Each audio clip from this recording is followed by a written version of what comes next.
This week I had a chance to sit down with an incredible entrepreneur. He goes by the name of Romer the Romer, and in just over 2 years, he's gone from living in his Toyota Corolla, sleeping in Walmart parking lots, to doing over $350,000 of used book sales in 2019. Now, how does anyone sell $350,000 of used books? Using a program called Amazon FBA. This is Amazon's program that allows anyone to ship their products directly to Amazon's warehouses, where Amazon then fulfills all orders and ships them out to customers. Romer's got lots of tips and strategies and advice for anyone who wants to start their own Amazon FBA business from scratch. So enjoy the interview that we did, and then go check the show notes to learn more about Romer. All right, what's going on, everyone? I am here today with Romer the Romer. He sells books on Amazon, and he's making a killing from this. And I started following him about 6 or 9 months ago. He's got a YouTube channel. He shares a lot of stuff on there. Really great content. And I wanted to hear his story, how he started out. He's a young guy. He's making a lot of money selling books on Amazon, which, it doesn't really seem like, that's not something that everyone's doing. It's a niche you've got figured out, and you're doing a really good job at it. And I want to figure out kind of how you started this business, how you've gone from nothing really to making $350,000 in book sales last year, and then where you're heading next. So first, I just want to get you to kind of share a background. Give us the backstory of what were you doing before you went full-time into Amazon book sale. Gotcha. Yeah. So I started selling books when I was in college, just because I was tired of purchasing books for like $150, $200 and then selling them to the bookstore for like $20, $30. And I was like, I'm getting ripped off here. So I started taking my textbooks, listing them on Amazon. Didn't know what I was doing, but I was making my money back at least. So I got pretty good at doing this. And I was always like, I told my friends, I was like, don't sell them to the bookstore. I'll sell them for you. And so I started selling all my friends' books, and then started selling my friends' books, and it kind of became into a business. And it was a very small business. I remember I took a $700 loan from my dad, and I was like, I'm just going to take your $700. I'm going to buy as many textbooks as I can from students on campus. I'm going to pay you your $700 back. And then after that, whatever profit I make, I'm going to keep, obviously. So I did that. And I think that was my junior year of college. I graduated college in 3 years. So the year before I graduated, that was what I was doing. So that was like the most money I had ever made entrepreneurially. And then I graduated college, and I was going to go to physical therapy school. That was my plan. If you would have asked me like a week before graduation, what am I going to do next? I'd 100% told you I'm going to go to physical therapy school. I'll probably take a gap year off. And that was my plan. Like, I wasn't thinking about doing anything crazy entrepreneurial. But I knew I was always an entrepreneur, but I guess I just wasn't that self-aware. Like, I guess that's what it comes down to. I knew in my gut that I thought I was going to start my own physical therapy practice. Right. So like, I still had this, like, I was going to go to 3 more years of school and pay another $70,000, probably $140,000 to get my doctorate in physical therapy. But then I started a landscaping company, because my friend was like, do you want to start a landscaping company? I was like, sure. Taking a gap year, I'm gonna have some fun. Did that, and I realized it was a lot of work, and it's harder to scale a business than I thought, because I was finally an adult. I could finally put everything into a business. And I just remember cutting grass, and I would sell textbooks, and I would check my Amazon seller app, and I was selling textbooks for more than I was getting paid cutting yards. So I was like, the grass is always greener on the other side, no pun intended. But I was like, wow, like, I'm selling products. I want to be one of those people that can just sell products on Amazon. So then I coached wrestling, and I was still kind of doing this on the side. And I just remember getting $1,000 paycheck for 3 months of hard work. And like, the millennial thing to do is follow your passion, right? It's always do whatever you're passionate about, which I think there's some validity to that. And I'm still debating that with myself all the time. Like, should I be doing what I'm passionate about, or should I be doing what's profitable, or should I find a way to merge the two? And I couldn't think of a way to make wrestling super profitable. Like, I was a good wrestler, but I wasn't decorated enough to like open up my own like league and really get a bunch of people on board. I could have gone different angles with it, but I didn't want to monetize wrestling, because I thought it would like taint my message or my coaching. And I didn't want to like just be greedy with my passion, if that makes sense. So then I was like, okay, I'm obviously I'm not going to be doing this if I'm making $1,000 every 3 months. Like that's terrible money. And I was still living with my parents, and I was still planning on going to physical therapy school, but I was like, I got to travel, because I knew if I went to physical therapy school, that was going to be it. Like I was going to be studying and getting 2 weeks, or I guess I'd still get summers off. But then once I graduated and became a physical therapist, I'd be working my ass off, having 2 weeks of vacation every year. And that just scared the hell out of me. So I was like, I'm getting in my car. I'm traveling the country. The only way I've made money like successfully independent of my location is selling books on Amazon. So then went on YouTube. I found some people that were doing this, and I wasn't sure. Like before this interview, me and you were talking about like all the fake people that are out there that are trying to sell stuff, and there's real people, but then there's fake people that are just trying to make money off of you. And I was like, I'm going to give this a try, because these people were going into thrift stores, libraries, and anywhere you can find books, and they were just scanning them and taking the books that they found and sending them to Amazon. It's an FBA. That's what it's called, fulfillment by Amazon. And then Amazon essentially sells the book for you. Like you still own the product, but they sell it for you. And I was like, I could do this living in my car. So I was living in my Toyota Corolla, went to the Grand Canyon, went to Yosemite, slept in Walmart parking lots, slept at rest stops. And this whole time I'm learning a lot about this business.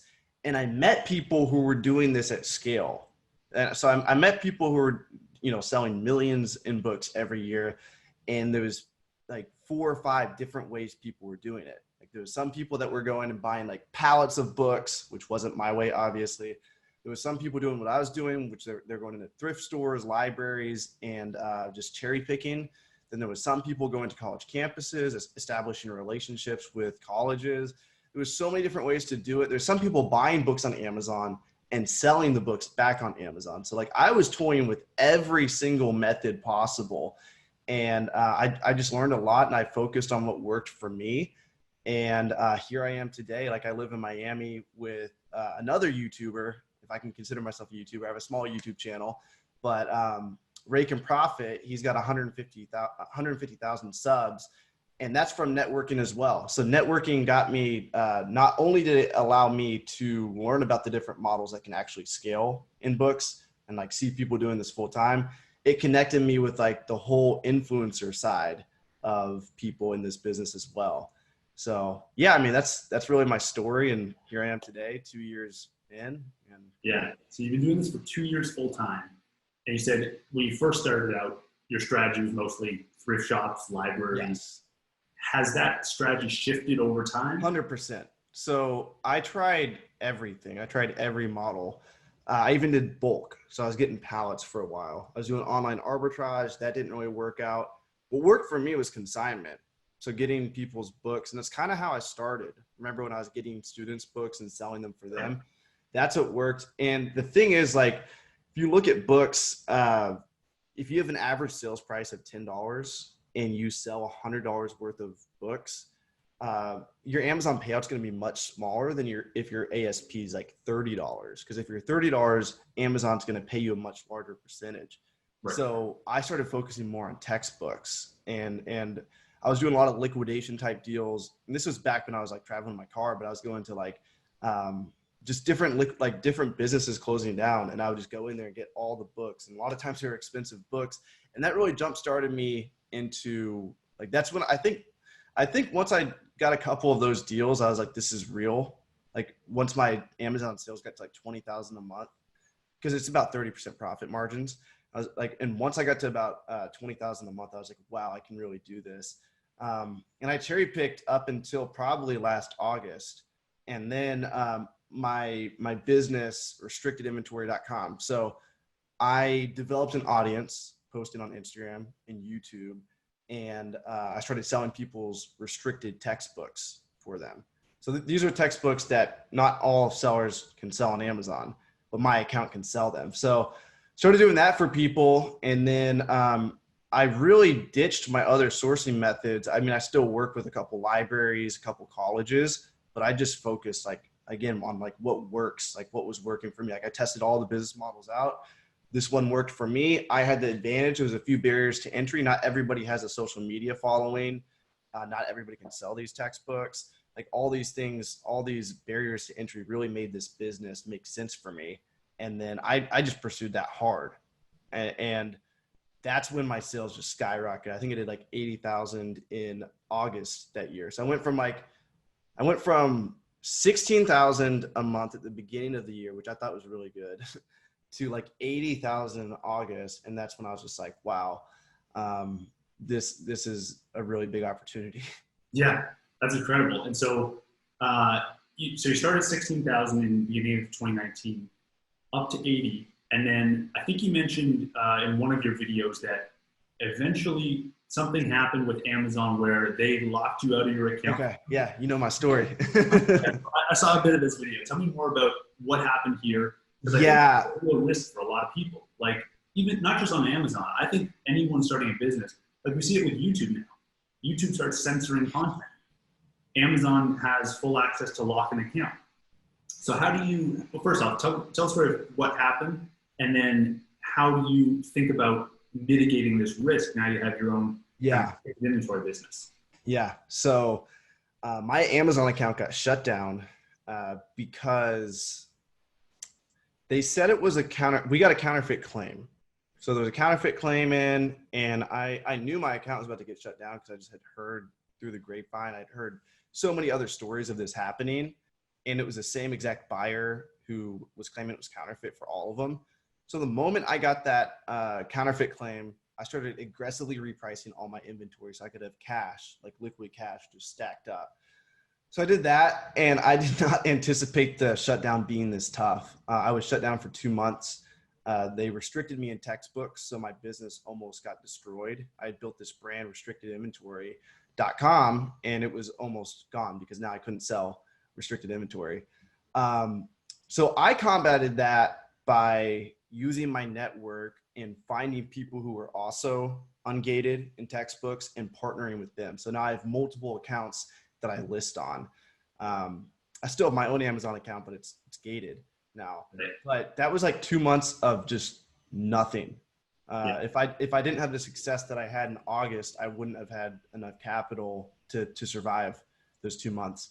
So 2 months of absolutely like no sales. I guess you could say I had some affiliate income, but nothing substantial. And it was tough, man. And then eventually partnered with some people. It was a much slower process than I thought, but we did relist all the inventory back onto the new accounts, and now we're seeing sales. But like, to diversify, I actually interviewed this guy because I mean, like, for me, it's a special thing to have like ungated accounts. Like if you're running a business like me, you need to develop these relationships. But if like you're an average Amazon seller, you could argue that you could get away with one account, but for like, once you scale, you're not going to sleep well at night if you know that one account gets shut down. Even like YouTube, you get big on YouTube, that one platform. You want to be big on YouTube, Instagram, Facebook. Like, you want to diversify as much as possible. And I interviewed this guy. He does wholesale, and he's got like 15 Amazon accounts. So I'm not the only one thinking this way. I'm not the only one that needs to think this way. But I think if you are thinking about selling on Amazon, get multiple accounts. Technically, it's against the terms of service, but it's not illegal. Yeah. So you can do it legally, just like everything in law is kind of sketchy, but you just have to frame it a certain way, have different people's names, partner with different people. That's not illegal. You know what I mean? So it's illegal to go and like deceive Amazon and make multiple accounts. But if you do it like legally the smart way, there's loopholes around it. Yeah. I mean, platform risk is a real thing now. It's scary now. All these tech companies are so big that they have the full power to just lock off income from creators and entrepreneurs. It's a tough issue because it's like, when they were small, when Amazon was small, should they have the ability to kick people who are abusing their platform off? 100%. When it is YouTube, if someone's posting like nude videos on YouTube, should they be able to be kicked off? Yes. But then they become so big, they like monopolize the market.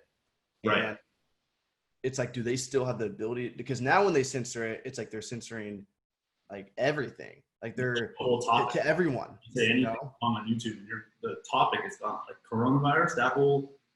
Everyone posting videos about the virus for a month or so. They were just getting locked out, shut down, censored. Yeah, it's a tough issue because part of me is like, I still think they should have the ability to censor what they want because we live in a capitalist society and they should be able to do whatever they want. But then it's like they own the attention 100%. Like they own all of our, there's not another YouTube. Right. There's not. And now, I mean, do you know how many Amazon sellers are doing what you're doing? I've seen some stats from Amazon about how many people they have in their FBA program. I can't recall the exact numbers, but it's in the hundreds of thousands. I think it's like 25,000 new Amazon sellers each year. Okay. So it's thousands and thousands of people are making full-time income. Awesome. Yes.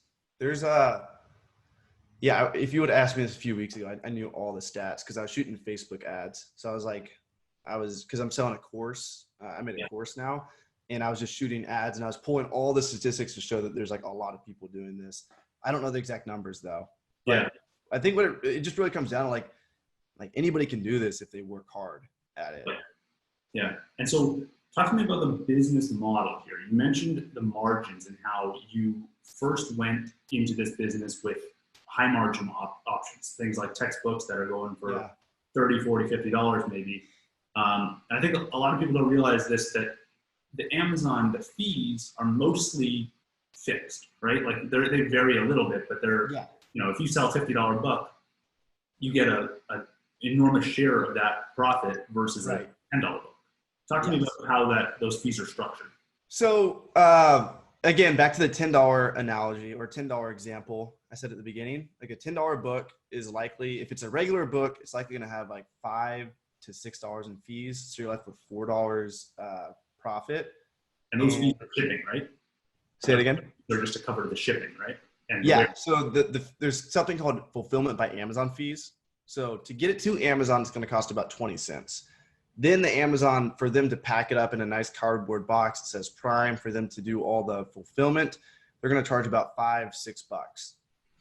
And then they're going to take 15% of the sales price. So they're going to take $1.50. So it usually comes out to about $6 for a $10 book. And so you're left with only, is that a 40% margin? $4 profit. So yeah, it's still not bad, but you know, for a $20 book, the fees are still going to be about $5, $6. The FBA fees don't change.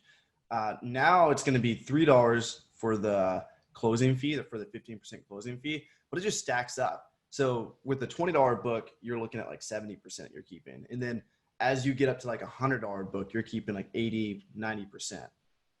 Yeah. And so when you're looking for books now are you exclusively targeting textbooks? Or do you also like, I imagine textbooks are probably the highest cost book. Yeah, I've been obsessed with textbooks because like I'll sell $150, $300 textbooks and there's nothing like that. Because I could do 300 in sales with regular books. And it's not only is it more work because my employees have to pack and prep the books. There's more books for them to prep, more books for us to handle and reprice, more shipping costs in. But if you focus on like one $300 textbook, it's just one sale, less overhead initially, and less Amazon fees too, because you're getting a larger portion of the Amazon cut. So I really think that textbooks and like the college market, there's not many YouTubers talking about it. Like the main YouTubers that are out there are talking about thrifting. They're talking about, some are talking about bulk, but not really that many people are talking about the college market. And there's a lot of textbooks out there to be had.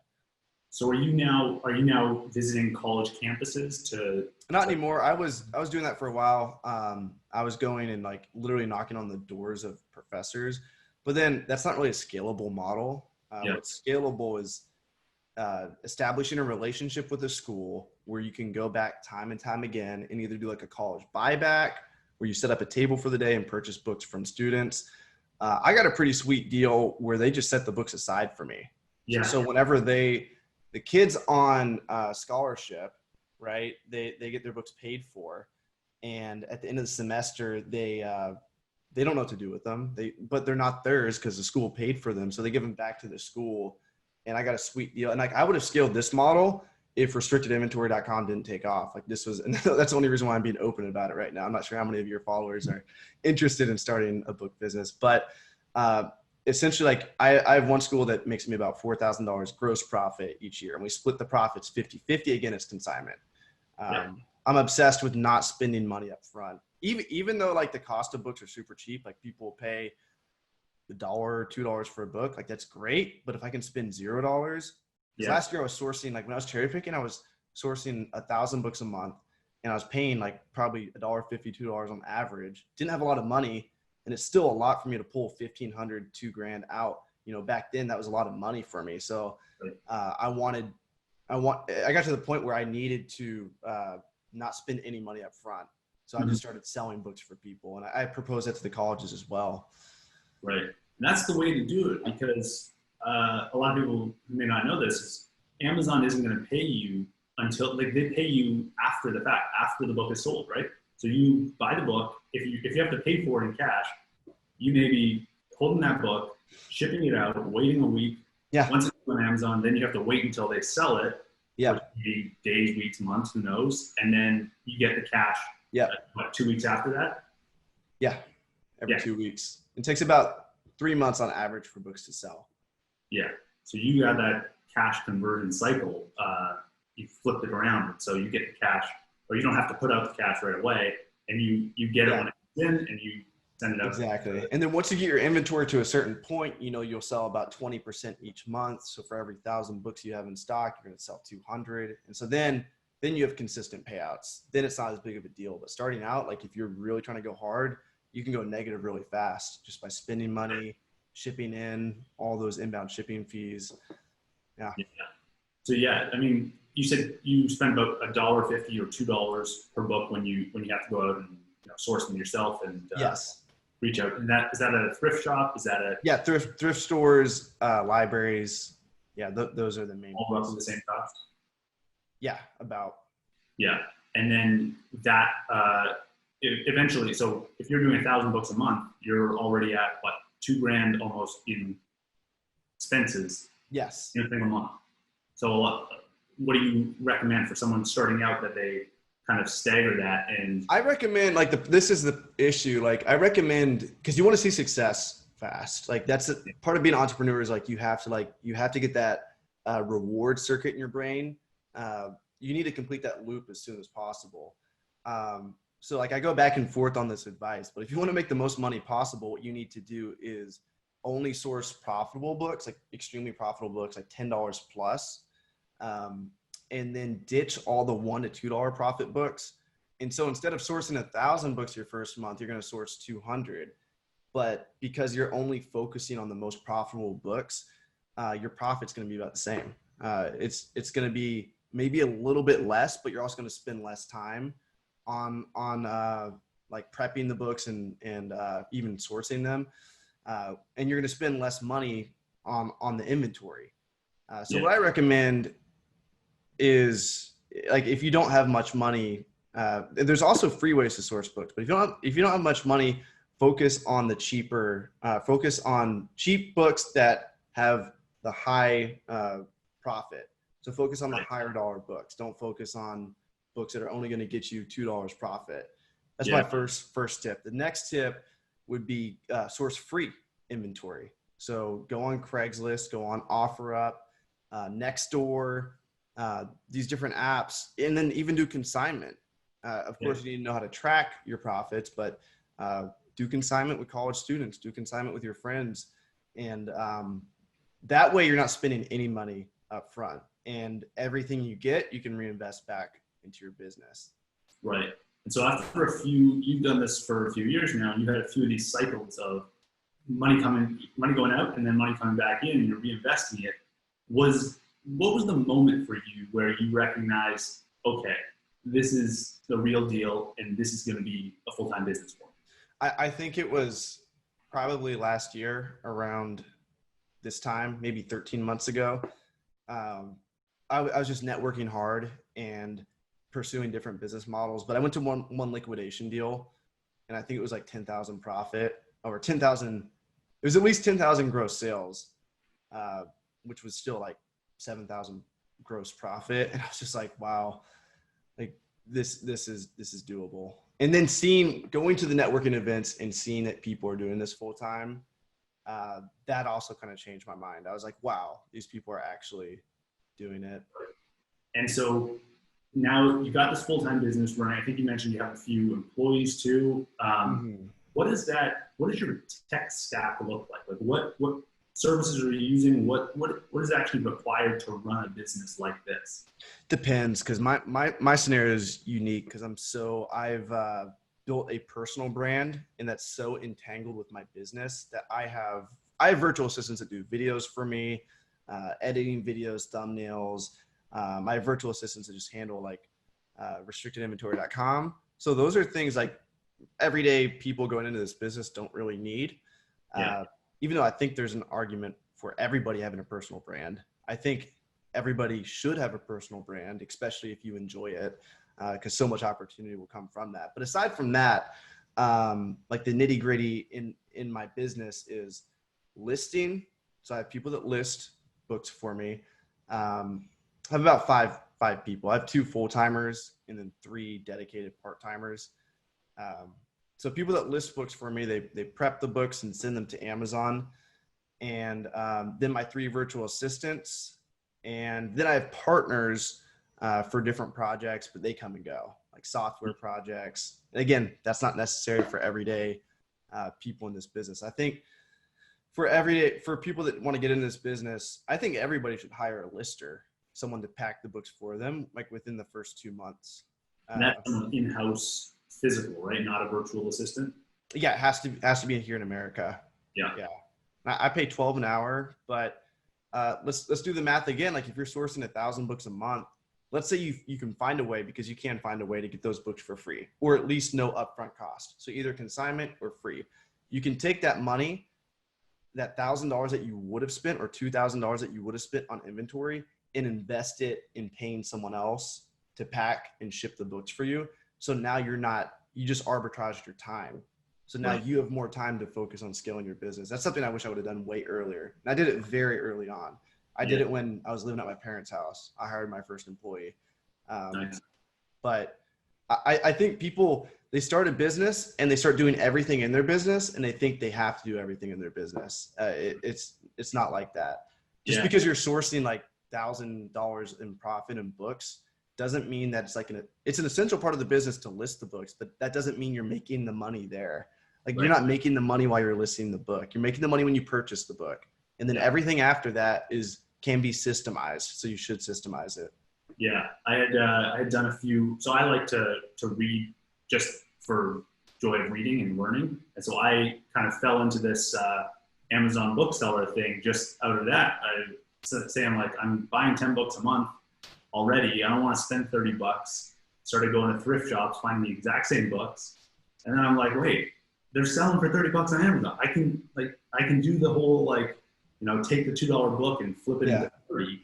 And so I was realizing, as I had kind of built up this little side business, I was like, I'm spending a majority of my time doing, as you said, the listing of the book. Yes. Stickers, pack. It's like, that's a huge chunk of time. And it's not that complex, right? Yeah. It's just like, so you're delegating all that time. Yes. To someone else. And then what do you think of as the things that you cannot outsource? What are the things that where you add the most value to your business? I think the thing that you can add the most value to your business is finding better sources. Right. So finding colleges where you can get these deals. If you can get a couple colleges that make you a couple $1,000s a year, then all you need to do is get like 10 of them to really make it. And that's not much of your time, because colleges are seasonal. It's like the end of the semester, boom, you do all your work. So I think sourcing, and you can source 1,000 different ways. Like the more creative, generally the better. The more barriers to entry, generally the better. I think I think that pursuit of like looking for new sources is hard to delegate, even though I try to delegate it. Like I have people cold calling businesses right now. Who knows? Maybe they'll never be as good as I would be at it. Maybe they'll be better. I actually like to think that some people are better at doing certain things in my business. Like there's certainly better salespeople than me out there. I don't know if they work for me or not, but I get my listers to like call businesses up sometimes. Yeah. So even that is somewhat delegatable. But I really think every step you can delegate. But when it comes to like, and I was thinking about that this morning. I think when it comes to like building a business and growing it, it takes someone ambitious to like move it forward. That's why they're CEOs. That's why people pay for these things to happen to their business, but for you to really be creative and like take new things and build on your business, like only you can do that. But like sourcing, listing, repricing, all those things you can create systems for. I'm curious to hear what you think of, because colleges are such an important part of textbooks and buying them. What do you think about the impact of this virus now on maybe colleges may not open in the... Yeah, it was interesting. May was decent because May, a lot of kids go back to summer school and we didn't see a crazy drop. But I think what's happening is a lot of people are doing online classes. Right. But August will be like the real, that'll really tell us what's going on in August. Yeah. Is that your... I mean, I definitely think there's going to be a drop. Yeah. Is what August and December are the big seasons for textbooks? August and September, and then January and February are the big months. Okay. And so right when kids go back to school. Yeah. And if things go online, then what's the kind of move if a lot of the textbooks are not up for not being sold physically anymore? Yeah, that'll be interesting to see if that happens. I don't really see evidence for that, but I think over the next 5 years we're going to see a decline regardless. But there's always opportunity whenever things like this happen. Like there's going to be schools shutting down. There's going to be like more liquidation deals. But I mean, just adapt. Like, right. If I saw like the thing about textbooks is like they're so valuable. Yeah. That they're still worth it, and they're still probably always going to be worth it. But I mean, worst case, like some of my friends, they do like 90% of their sales are other books and not textbooks. So I would just shift to that. I would just shift to regular books. Right. Right now, I'm probably 80% textbooks. Okay. And 20%, what would it be, like business books, kind of higher end? Just nonfiction books in general, just weird stuff.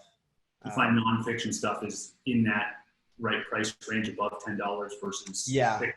Yeah, nonfiction you get up there.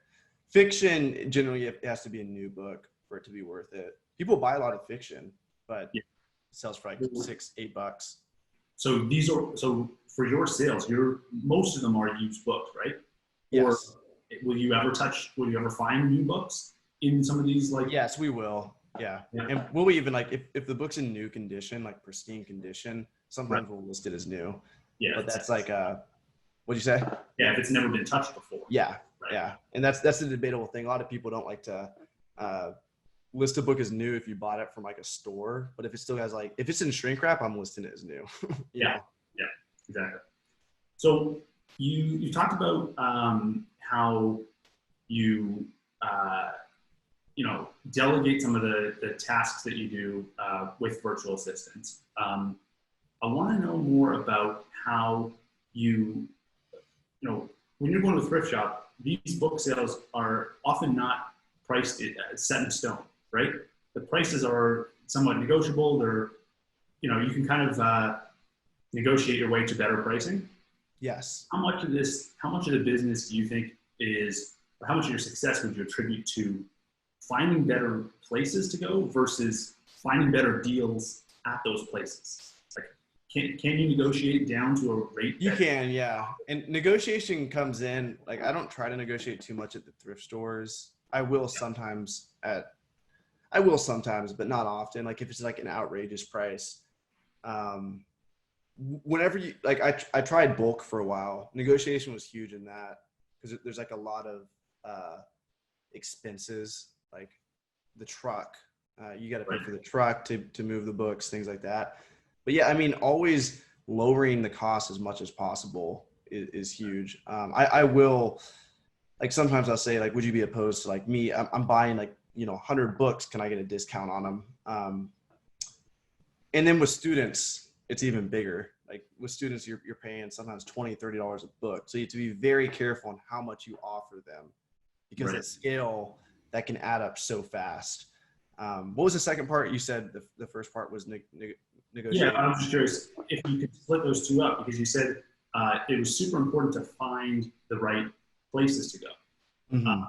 I was wondering how important it is then to, when you're at those places, to actually negotiate a better deal, or do you typically just kind of go with the asking price if it's a thrift shop or a library? Yeah. So I'll typically go with the asking price, but I will negotiate. But I think if you can get exclusivity, like if you're the only one that can get in the back room, that's going to be better, because if you can consistently pull good books, that's what really matters. Not how much you're paying for them, but like, can you go here and can you get 100 books each month? Because if you can, then great. Now you have a source that gets you 100 books each month, and then you can add more to that. Yeah. And Yeah. even like the negotiation comes in with like consignment deals. It's like, are you going to do a 50-50 split?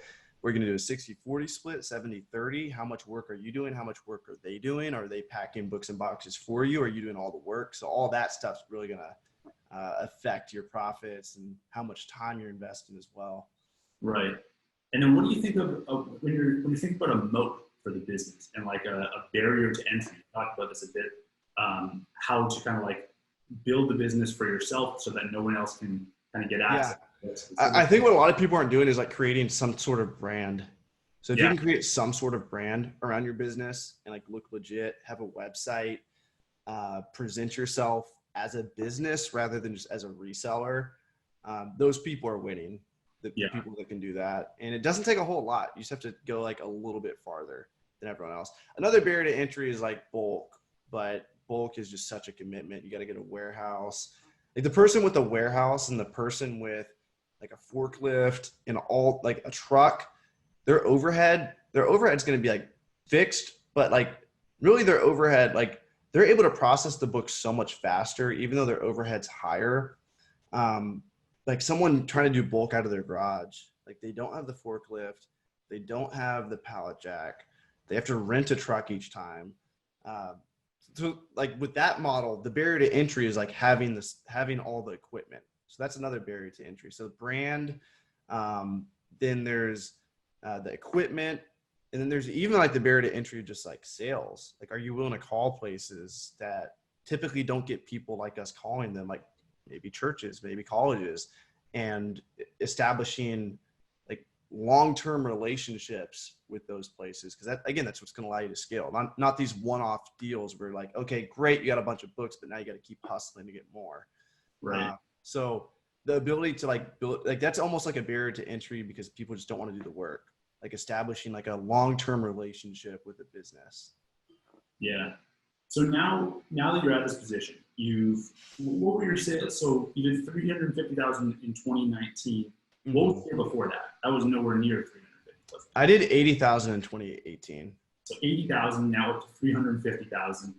And if you look back now and look at yourself back in college, I'm curious to know, would you have started this in college if you could go back right now? Or would you have even gone to college? That's a good question. I don't regret going to college because I wrestled in college. So I really enjoyed that experience. I definitely, like, if I had this knowledge now, I could make a lot more money when I was in college. I could start a whole business, especially because I was so connected with all the students. I could probably, like, college students have the advantage because like they're near all the students. But again, it comes down to like replenishability. Everybody's going to graduate soon. So if you want long-term relationships, you gotta get in with the school rather than the students. So yeah, I think about that a lot. Like if I was back in school, I would just focus on textbooks. I would probably just scale like a buyback model, like just college buybacks at various colleges around me. Cool. One more question for you before we go. One piece of advice you give someone today starting their own business. Starting out, what I would do is try everything, like literally do everything. Don't say no, and just hustle hard. And like anything that like looks like it's going to work just a little bit, or you taste that it's working, go really, really hard on that. Like give it your all, like 100% go in, because you're going to learn regardless. Like you're going to learn lessons by really putting yourself out there. and actually trying. Like if you half-ass something, if you don't actually try to do it, doesn't matter if you win or fail, the lesson's not going to be taught like it should have been. So if you really try something, you're going to learn so much more. And then everything you learn can be taken from one business to the next, or maybe within the same business. You know, it's going to just stack on each other and build. So really hustling as much as possible. I use this analogy of like digging like in a lake for like a diamond, for a diamond ring, like, and like you're moving all the muck up and there's like all this dirty water.